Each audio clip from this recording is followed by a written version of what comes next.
Yang gini tuh suguhan malam. Adalah ya urung sarapan ini. Gini, semangatnya kan desentralisasi. Semangatnya kan otonomi daerah. Masuk kira percaya sih kalau daerah. Ini yang trust inilah yang harus diberikan ruang dalam undang-undang itu dengan distribusi tingkat human resources yang sekarang ini ada. Mosok sih golek wong sak Boyolali iki ya kan. Sing yang Boyolali ya, sing yang Jopo akeh kan. Untuk ngelola Bang Boyolali gak jedek sih, gak masuk akal.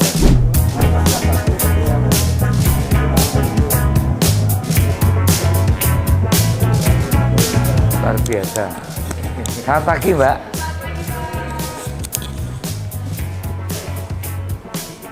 Hasilnya nih. Iya, Pak.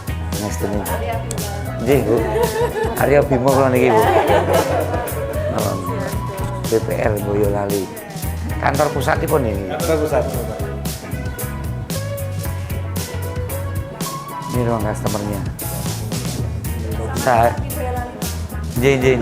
Aku ya wong Boyolali lho, Mbak. Nanti kita mau menyampaikan aspirasi. Oh, ngaten nggih. Monggo Pak J. Ya yuk kita ke atas J. Ini Mbak Pak Sukimi.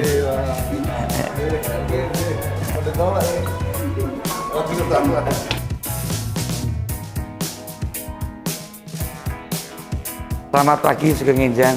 Selamat pagi Sugeng Nginjang. Nginjang J. Monggo. Assalamualaikum warahmatullahi wabarakatuh. Tentunya kehadiran saya hari ini tidak lepas dari fungsi saya sebagai anggota DPR yang dapat amanah dari rakyat Boyolali selama 5 periode. Kalau tutuk rampung engko 20 tahun. Saya selalu berusaha bagaimana hal-hal yang saya sikapi selama mendapat amanah ini selalu harus bertumbuh pada hal yang menyangkut kepentingan-kepentingan rakyat secara nasional, tapi juga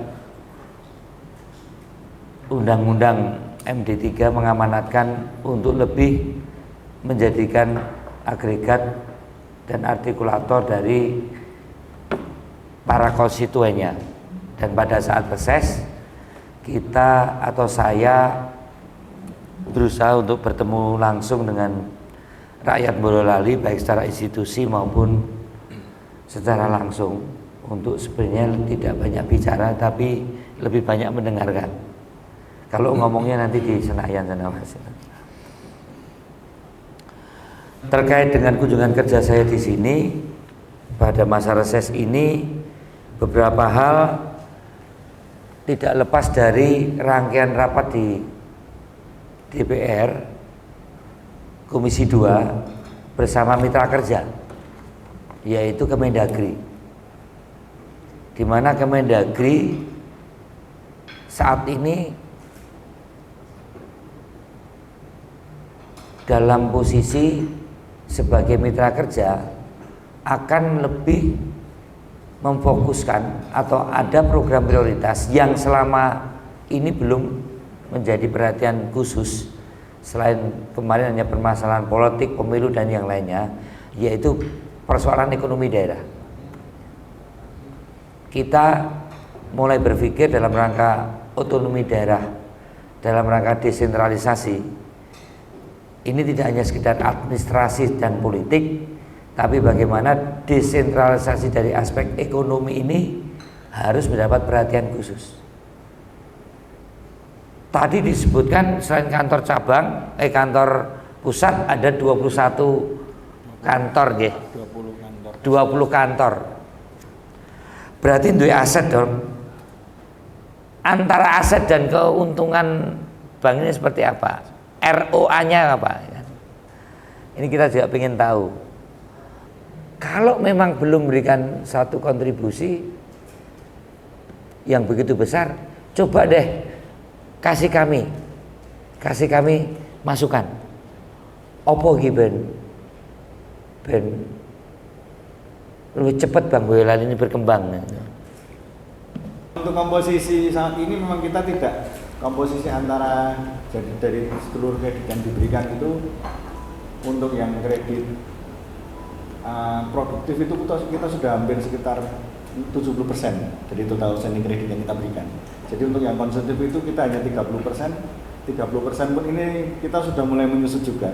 Karena kalau kita tidak ada garansi payroll itu pasti, mohon maaf, pasti akan terjadi kredit masalah yang besar. Makanya kemarin kita diberikan kepercayaan sampai dari 2011 itu bahkan mendukung program pemerintah terkait non-cash transaction. Itu sejak 2019 kita juga ikut mendukung program pemerintah itu juga. Jadi apapun itu bentuk regulasi dari pemerintah pusat sampai dengan Pemda pun kita pasti akan ikut itu. Nah karena hal itu kemarin kita sempat mengelola gaji P3K juga Bapak, tapi cuma hanya bertahan 2 tahun. Sekarang sudah ada SIPD itu tadi, akhirnya kita tersingkir karena memang kita tidak bisa. Padahal di jumlah itu ada sekitar 2.500-an P3K kalau nggak salah sampai saat ini. Melbunya yang Bang Jateng, nggak bisa dikerjasamakan lagi diminta. Lah salah satunya memang kita butuh proteksi itu Bapak. Okay. Tapi memang dari Bang Jateng pun banyak mengambil regulasi yang dari tingkat KPK, dari Kemendagri dan sebagainya. Okay. Jadi kalau kami tidak ada proteksi dari mohon izin dari Kemendagri ataupun dari pasti itu jadi salah satu kelemahan kami ya Pak izin. Padahal teman-teman BPR milik Pemda, jadi yang statusnya BUMD itu banyak sebenarnya. Cuman bahkan asetnya sudah triliunan. Akselerasi ke teknologinya, kita harus bertransformasi. Padahal secara infrastruktur kita sudah siap. Cuman memang itu tadi terkait regulasi, izin dan sebagainya, memang kita untuk mengikuti hal itu tidak semua BPR bisa. Jadi sekarang belum ada bank daerah, Bank Boyolali ini belum melakukan bentuk transaksi non cash. Kalau non cash tidak semua mungkin Pak ya. Tapi memang karena tidak semua terkait penggajian perangkat desa itu tidak semua di pemerintah itu. Tidak semua di BUMD perbankannya. Jadi memang ini karena memang ini salah satu potensi gitu. Jadi akhirnya tidak semua bisa tergantung dari apa itu namanya, tergantung dari kepala daerahnya. Kebetulan kita memang dipercaya sampai dengan hari ini pun kita masih bisa, dan segala bentuk regulasi yang ditentukan dari pemerintah pusat pun kita juga bisa mengikuti. Gini, semangatnya kan desentralisasi, semangatnya kan otonomi daerah. Masuk kira percaya sih kalau daerah, ini loh Pak. Ini yang trust inilah yang harus diberikan ruang dalam undang-undang itu dengan distribusi tingkat human resources yang sekarang ini ada. Masa sih golek wong sak Boyolali iki ya kan. Sing yang Boyolali ya, sing yang Jopo akeh kan. Untuk ngelola Bank Boyolali gak jedek sih. Nggak masuk akal loh. Tapi kalau ruangnya ini digawe mung semono wae gak maju-maju, Pak. Nah, kebijakan juga menyangkut jelas itu yang namanya desentralisasi fiskal itu secepat mungkin bagaimana arus fiskal itu turun sampai di tingkat bawah. Ya, Pak. Keuntungannya gue ngisor itu kan cara berpikir demokrasinya kan, demokrasi ekonomi kan yang ngono, Pak. Ketika dia bikin tools Pak, namanya SIPDRI itu jangan menjadi ngunci. Nah, nguncinya hanya ke bank umum gitu. Selama ini kita bisa nangani tadi P3K. Ketika di toolsnya SIPD itu nggak ada BPR-nya, ya akhirnya kita punya Pemda yang selama ini manualnya bisa, sekarang nggak jadi kunci dengan sistem. Tapi memang aspek regulasi ini memang cukup menghambat juga ya. Iya, Pak. Karena kemarin dari pihak Bang Jateng pun kalau yang tahun kemarin itu yang dari Kemendagri ya Bapak dia, yang jadi kendala kita itu untuk yang perpanjangan desa itu. Kementerian Keuangan itu, kemudian yang terakhir itu malah dari KPK, gantian dari KPK Pak kemarin itu. Jadi memang selalu mencari celah di situ Pak. Jadi Pak Radityo dan Mas Anas dan jajarannya, intinya gini Pak, ini sebelum turunnya undang-undang, Komisi 2 sama Mendagri sepakat Kemendagrinya diperluas, tidak hanya PDAM. Nah, saya usahakan pertengahan Juni 2006 undang-undang ini selesai. Tetapi kasih kita ya, perlu dibikin tim itu hal apa saja yang masih bisa kita jangkau dengan skup wilayah kewenangan Mendagri, termasuk pengelolaan dana desa tadi, termasuk P3K tadi, yang kira-kira itu skupnya iso diambil oleh Bank Boyolali, BPD Boyolali gitu. Nah kalau saya rapatkan pakai Zoom sekarang pemerintah daerah dan PMD selalu saya minta ikut, ya kan?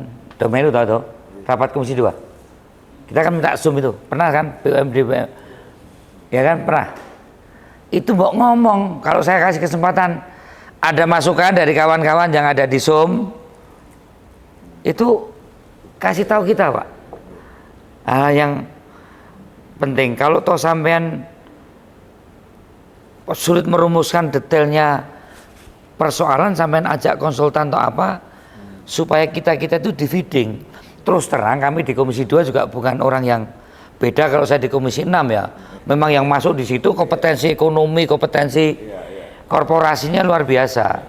Kalau di Komisi 2 ini oke wong politike, termasuk BUMD ini kalau saya nggak masuk di Komisi 2, Kemendagri dan Komisi 2 pun tidak pernah berpikir bagaimana empowering terhadap pendapatan daerah lewat BUMD, Mas.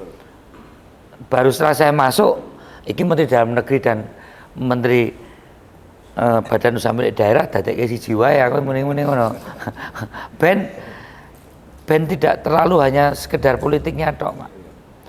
Nah, sementara daerah dionek-onekke terus soal kemandirian fiskalnya kan.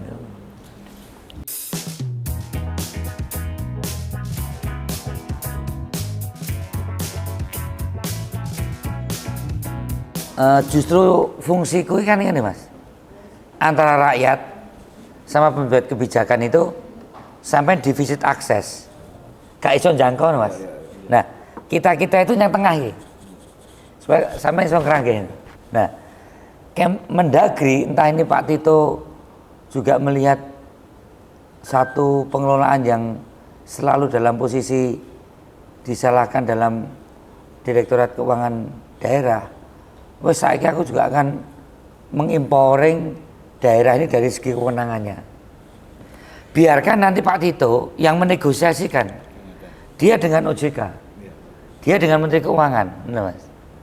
Tetapi keinginan hal-hal yang menyangkut standar kualitatifnya juga harus ditingkatkan seperti tadi.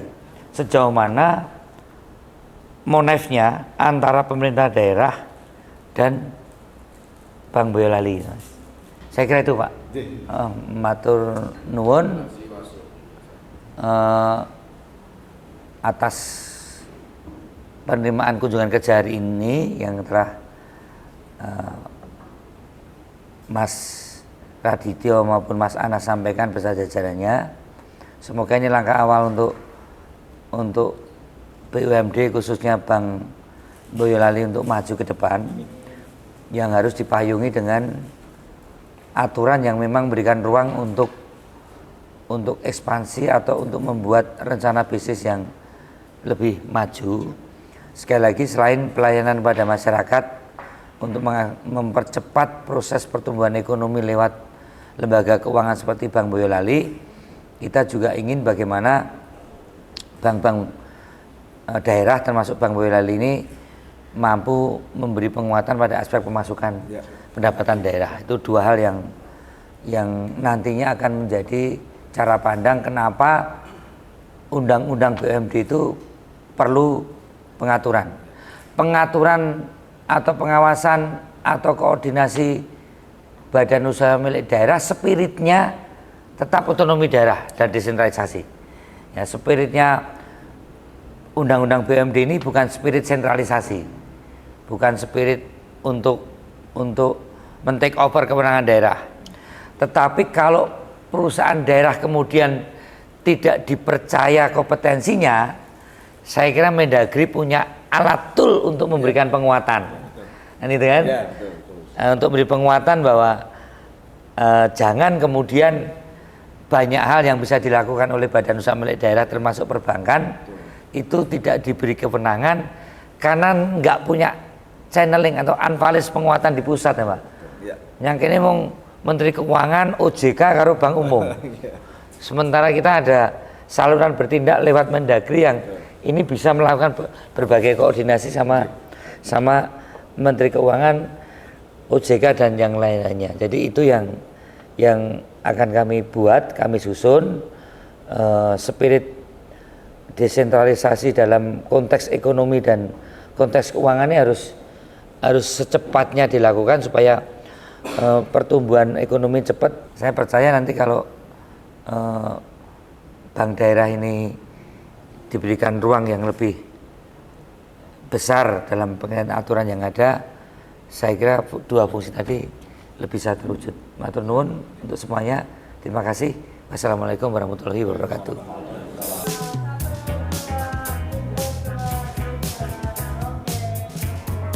Halo, Mas matur nuwun. Saya masih daerah. Mas kamu nggih. Terima kasih sekali, Pak. Mas matur nuwun nggih. Pak semangat nggih, Bu. Bu semangat nggih. Nggih.